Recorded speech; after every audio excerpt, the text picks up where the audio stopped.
Warning! This video will spoil the most recent chapters of Deltarune. This game is $25 and is on most platforms. If you're wondering about my opinions on the game, it's amazing. If you haven't already, I highly recommend you go play it. Let it be known, you have been warned.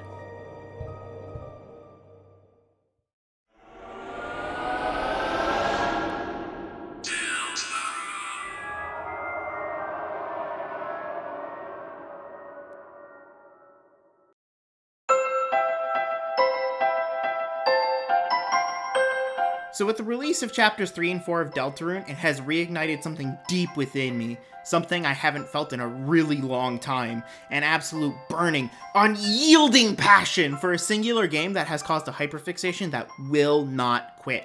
This one game has become my Roman Empire over the past few weeks. Let me tell you that when a chat with me and my friend has become almost nothing but theories and memes, it's started to take over my life. Now, I could go on with some of my own theories and sit here for hours talking about each piece of evidence and why something I think might be true, but the pinboard here is way too messy and I have way too many strands of twine. I think it's fun to speculate on where the story might be going, but I really want to talk about what the story is talking about and its themes so far. I don't want to theorize where the story might be going, but I really do just kind of want to talk about what the game says in terms of its characters and story. Because while I think this game is only halfway done, its themes are right there in plain sight. Deltarune is a lot of things. An amazing avenue to tell jokes, a follow-up to the hit RPG Undertale with a lot riding on its shoulders, a soundtrack by Toby Fox with a game attached.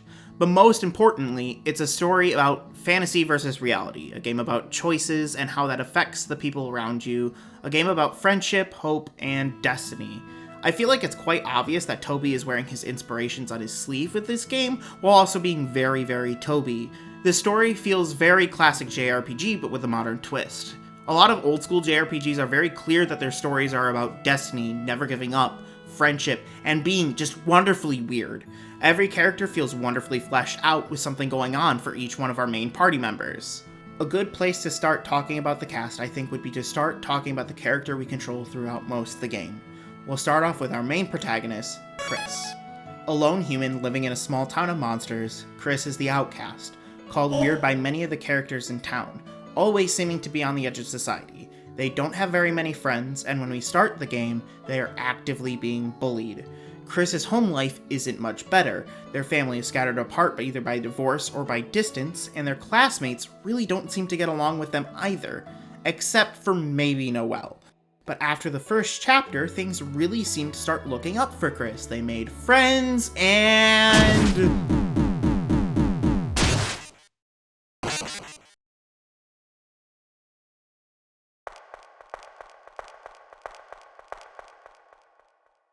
oh.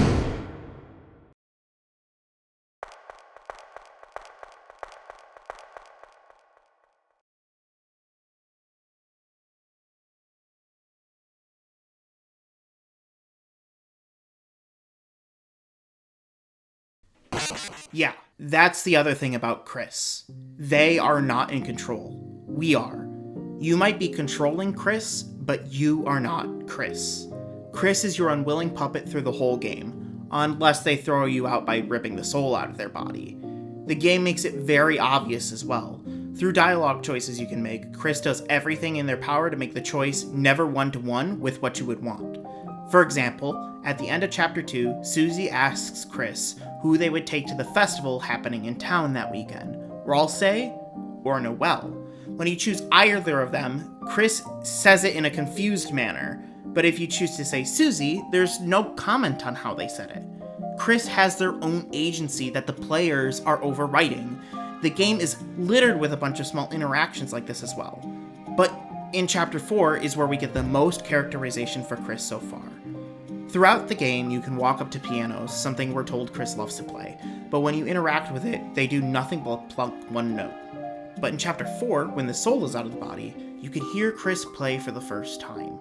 They're doing it of their own agency. Then again, in the Dark World, we are shown another scene. In order to move forward, the Fun Gang has to play an organ to open a door.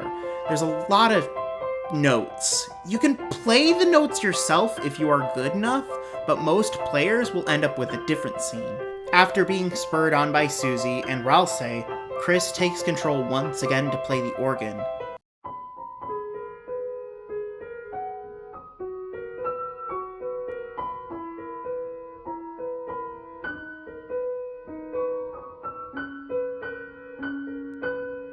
We don't have control over this. It's all Kris.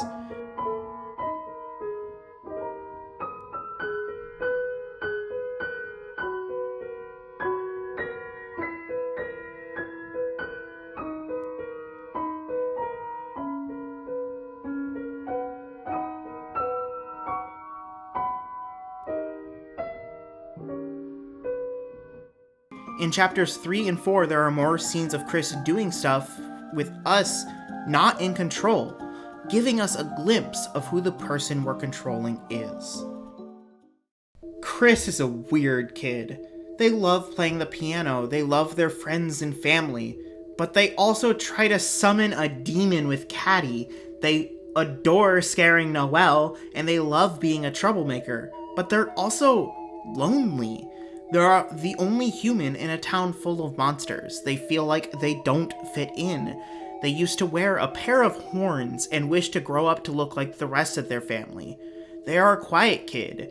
They also have motivations that aren't clear yet. Throughout chapters 3 and 4, the game makes some of it clearer. Kris is working for the night, but we're not entirely sure as to why yet. Maybe they're looking for Des, maybe they're being manipulated by Mayor Holiday. But when we're not in control of them, their choices are their own, even for but a brief period of time. From making the Chapter 3 Dark Fountain to calling someone to let them know Susie got Des's guitar, those choices are their own. And through the secret egg rooms, we get a look into Kris's character just a little further.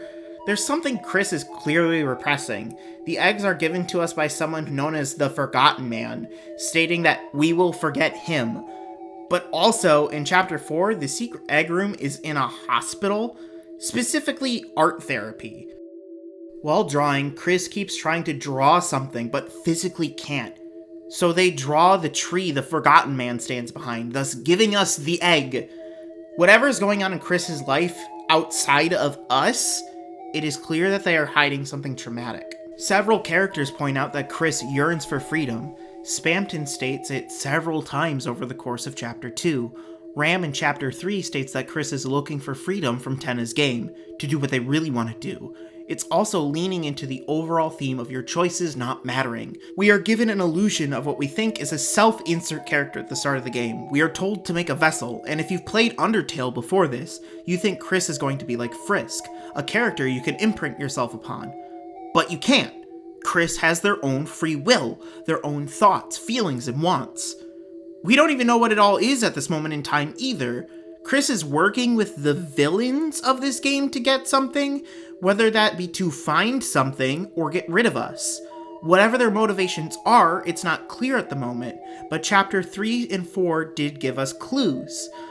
But judging based on the reaction Kris gives after the Spamton Neo fight, they're afraid of being a puppet forever. Whether that be us or someone else. They crave the freedom to be their own person. But Kris isn't the only character in the story who gets a major spotlight. The other main character alongside them is the one, the only, Susie. Introduced to us as a crass, mean, bully of a character, Susie is one of the 3 heroes of the legend. Susie herself is very rough around the edges, eats basically anything that's put in front of her, and has a fashion design that makes her look like a villain. She is the muscle of the group, and takes orders from nobody. Unlike Kris, she seems to have direct control over what she does. Several times she overrides our choices to make choices of her own. At the very start of the game, she lets us not answer her question. In Chapter 2, she chooses to go with Ralsei before we can even answer the question. Even at the start of the game, before she officially joins the party, we have no direct control over her. You have to warn the enemies of her attacks so that they don't get hit. But that's all surface level things about her, and we see her true self throughout the chapters as they go along. She's silly, she cares about her friends, and she goes out of her way to do nice things. this soft person with a really hard exterior. Over the course of the game, we learn exactly why Susie is like this. The game hints that Susie did not have that great of a home life. At the start of the game, she has no friends in hometown. Most of her class is terrified of her, except for Noelle, who has a massive crush on her. She eats basically anything she can get her hands on. In Chapter 3, we see what might be her room. Her clothes are always torn or worn down. We learn in Chapter 3 that it was common for her to move from town to town, never getting to make a lot of friends, and that people were always scared of her.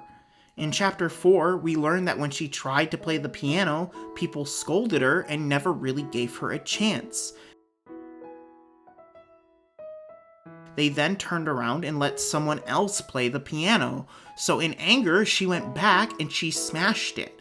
Around every turn, Susie was never given a proper chance to be someone. Susie also doesn't seem to have that good of a self-image, stating at one point that she thought she wasn't good enough, that she was bad. So what does she do to counteract that? She builds up this wall around her and puts on this mask of being a big, scary monster to not let people get to her. What's the point of even trying if everyone is just going to judge you right off the bat anyway? Better to play into that stereotype, right? To protect your emotions? But deep down inside, Susie is not that person. She desperately wants to be cared for and seen. She wants to be the person that people can rely on, to be an important person to someone. And that brings me to Susie in Chapter 4.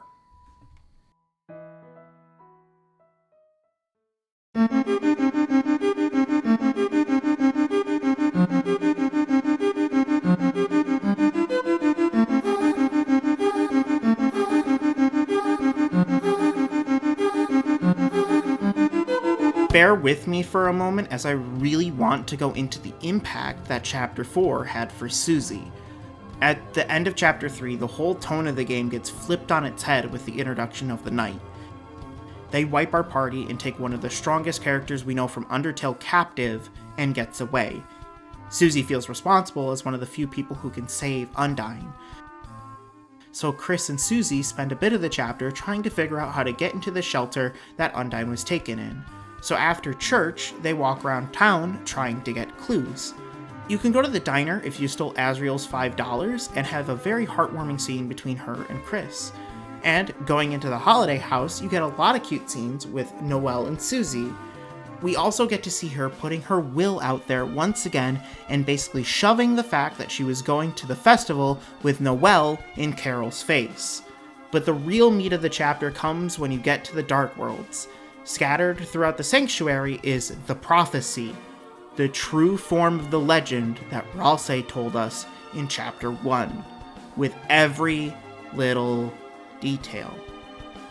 Susie is thrilled that for once she is chosen to do something, to be a hero, someone who's not chosen last or is thrown aside or ignored. Susie is finally happy that she found a place that she belongs and a calling. At the same time, there's this theme going alongside the rest of the chapter of her being mentored by Gerson. The entire chapter, she keeps trying to help with her healing and being shut down. This once again makes her start questioning herself to give up on healing, like she's being rejected again.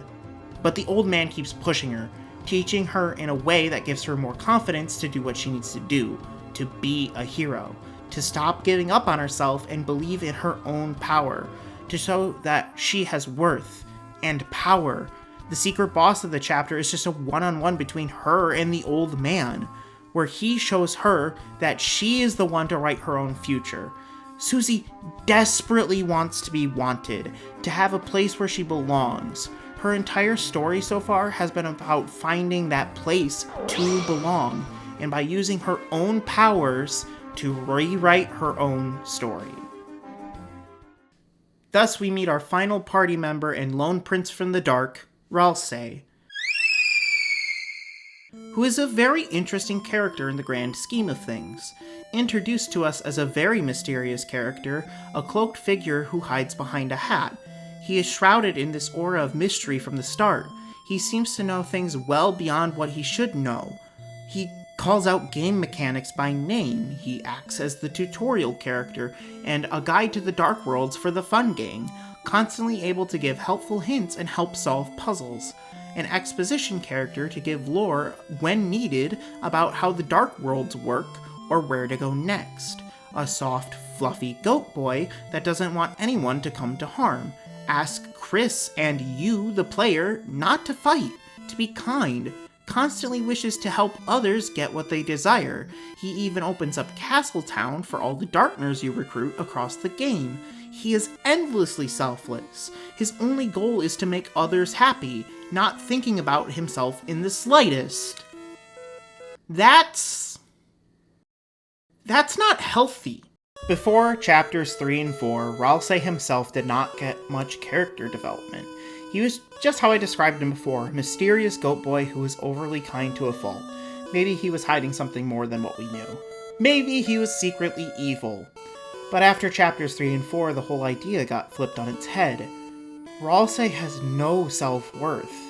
When describing what Darkners are, he tells Susie that they don't really exist, that they're just a fantasy, that she should forget about him and all the friends she's made in the Dark World, to forget about Lancer, and to forget about him, to make real friends.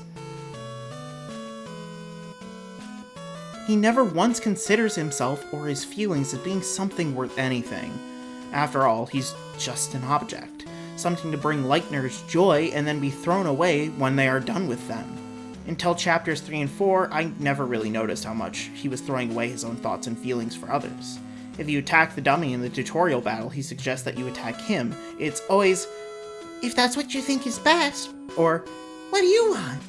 Never does he ask for anything for himself. In chapter 3, when playing the Paradise board, the controllers get switched, and he is in control of Kris's character.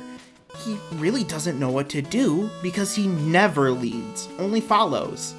But this all comes to a heartbreaking, consistent series of events in chapter 4. When you return to the castle town, you can have a tea party with everyone.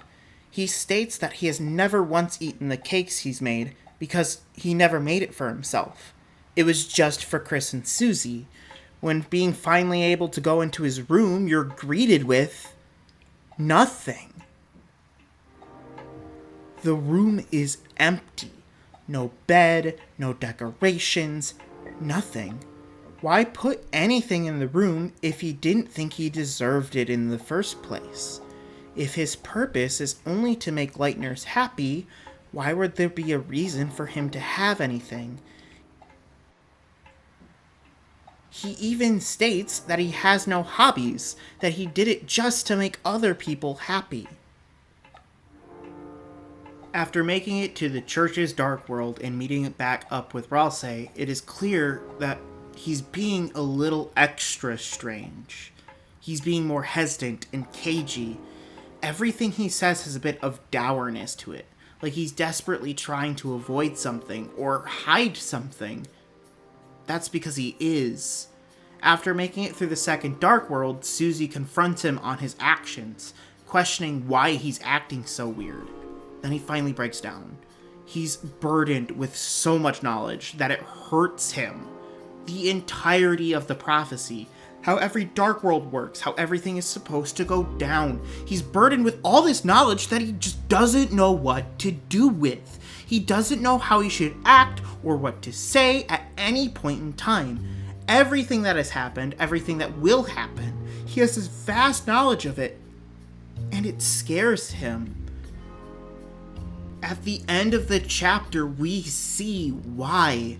Something about the prophecy is upsetting him. While we don't get to see the final panel, we can see Susie and Ralsei's reaction to it. Susie destroys it before we even get a chance to see it, and seeing it is what Ralsei was trying to shield Susie and Kris from. The entire time he would go ahead to make sure the final prophecy would never be seen. All Ralsei can do is apologize to Susie over and over and over and over again. Even though Susie comforts him, he still breaks down. He thought that he could change the outcome of the prophecy. If he did things just a certain way, that they would change. But it hasn't. No matter what he did or who he was, it doesn't change. Even after starting to feel like his own person, the illuminated path ahead never changes. And so he looks at Kris with a bloody handprint on his face. Everything is okay, Kris. Look. I'm smiling. That image on his face. The blood on his face. The forced smile. It's chilling. The first time I saw the scene, it makes me freeze. Never once did I think Ralsei even ever thought of himself. Right before he breaks down, he even apologizes for making everything about him. Ralsei struggles with self-image. He never once thinks he is worth any consideration. Like an object meant to be thrown aside once it has no longer use. Like a tool. His thoughts and feelings don't matter to him because why should it? Nothing he does is going to change what is set in stone. His choices don't matter for who he wants to be because he's just a Darkner. A fantasy prince meant to stop a great tragedy. Even if he is so much more than that.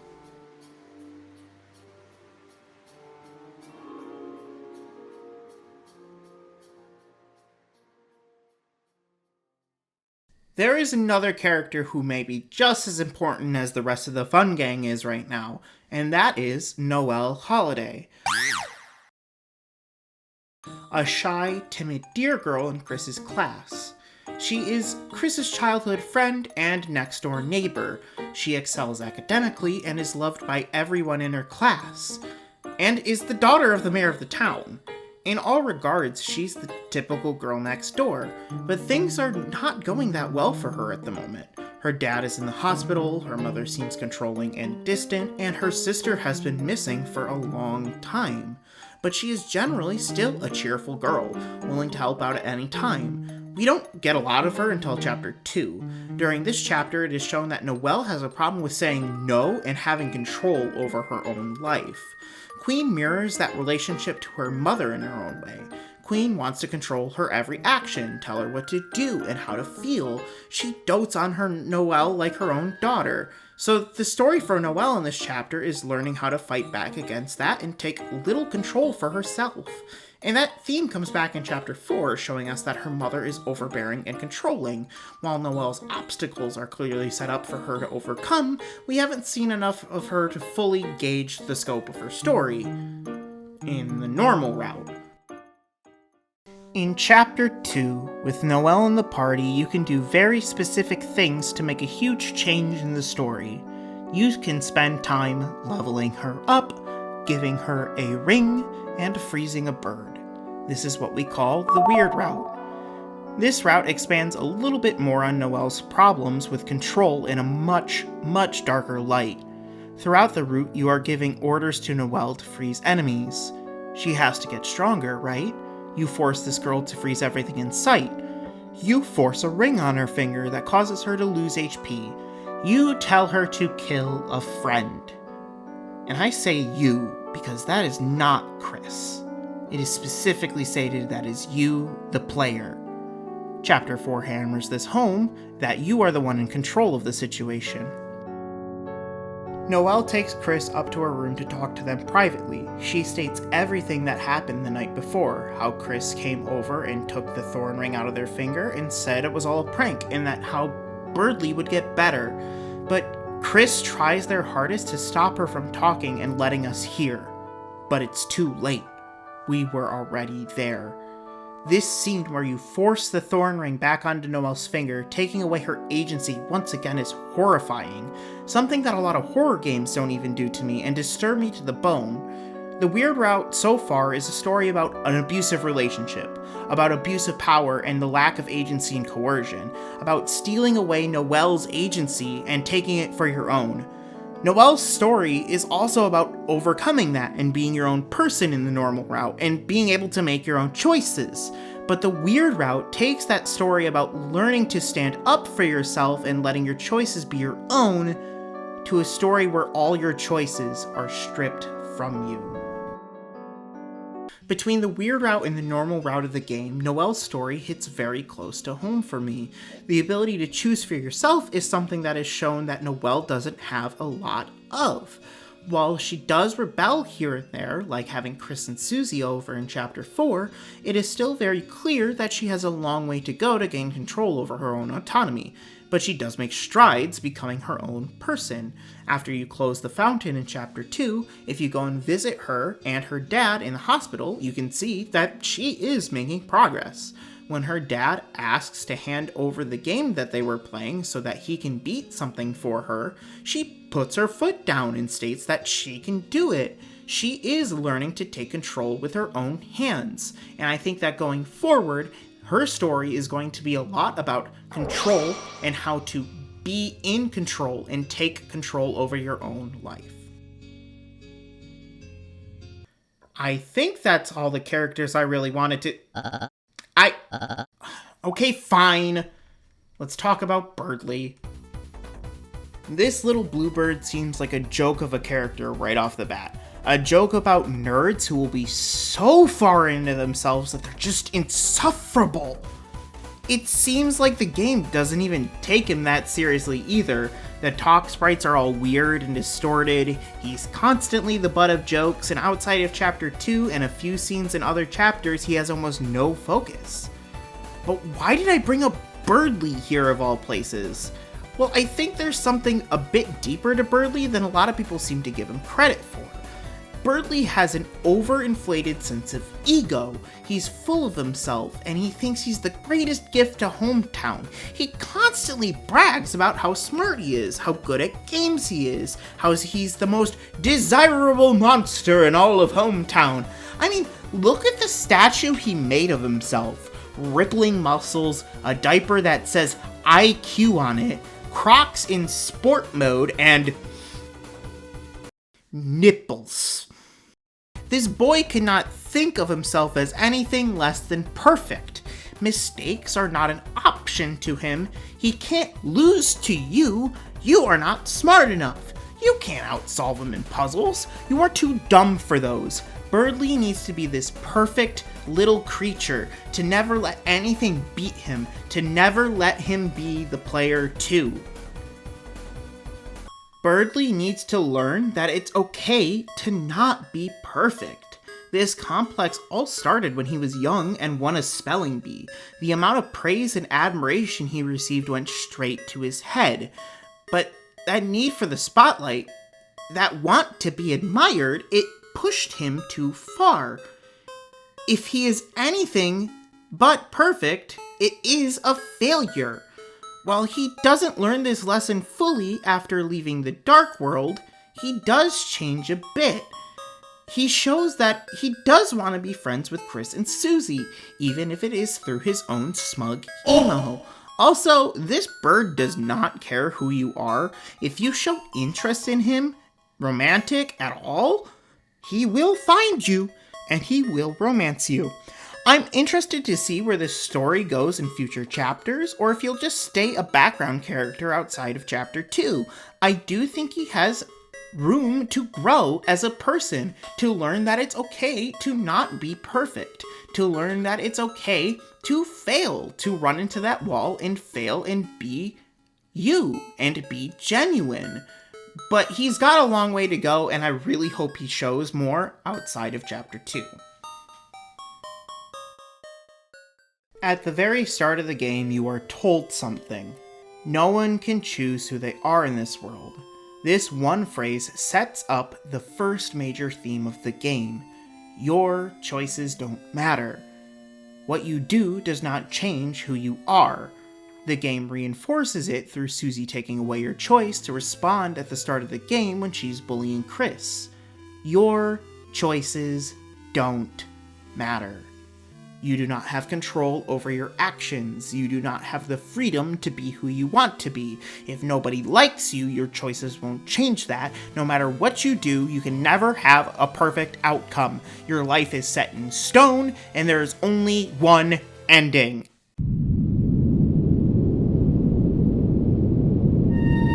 But I don't think there's only one ending. In Chapter 4, you are helped along the sanctuary by an old man. This old man is wacky. He interrupts your battles, recruits enemies for himself, and generally does what he wishes. This old man is later found out to be Gerson Boom. Throughout the chapter, he teaches Susie about believing in herself and her own strength, but I think there is something more important about him. In the secret boss fight against them, he talks about his book series Lord of the Hammer, talking about each chapter, then asking Susie about how she would go about writing the next chapter in the story and how it would end. Susie thinks the story would be better to go on forever, without it ending. He states that there is one thing that can overwrite the dark, a white pen known as hope. Gerson, I believe, states what the key to overcoming the issue at hand is. If you look at him as a character, he is the one who is the most realized. He is unequivocally himself. He makes his own choices, does what he wants, and has made mistakes. Gerson is the most free out of any character in Deltarune, because he believes in himself and others. Every character I talked about in this video has a connecting through line. Each one has a problem with their sense of self, whether they lack one, are controlled by another being, or have it damaged or inflated, or just don't have control over it. Each one of our major characters has an issue with who they are, how their choices affect them and the people around them, how their choices make them who they are and who they want to be. How do you change what cannot be changed? By believing in hope that there will be a better tomorrow, hope that you can change other people's lives, hope that you can change the future, that it can be changed, that there's not just only one ending, that there's a hope for a better tomorrow. Sure, your choices might not seem like they have an impact on the grand scheme of things, but your choices do matter. They can cheer up a friend who needs it. What might seem like a small choice could ripple to change your entire world. The white pen of hope is something anyone can use. You just have to be willing to write that story.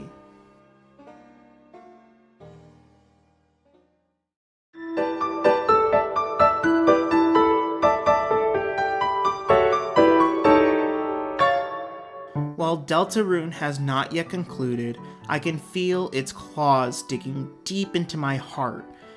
The story of what we have is so strong, especially Chapter 4. The waterfalls were flowing out of my eyes during the last few scenes, let me tell you what. Now, it could be that the last few chapters throw everything out of whack and it could be end up falling flat on its face. But I choose to believe that things will work out in the end. I want to thank all the people who worked on this game to make it as wonderful and heartwarming as it is already.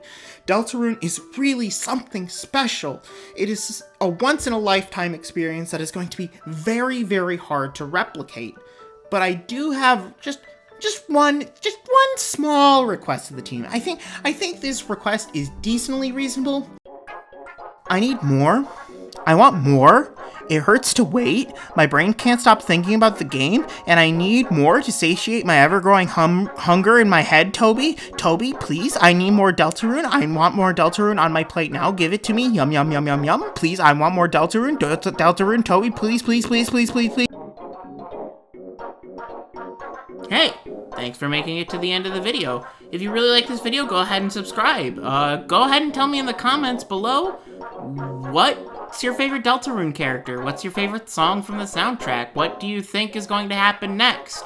I'd love to hear your theories. If you want to have a follow-up video of mine where I go into a little bit of my theories that me and my friend have been cooking up in the back of our heads, go ahead and let me know down in the comments. I'll see what we can't do in regards to making a follow-up video if there's interest. But anyway, thank you so much for watching, and I hope to see you next time. Bye.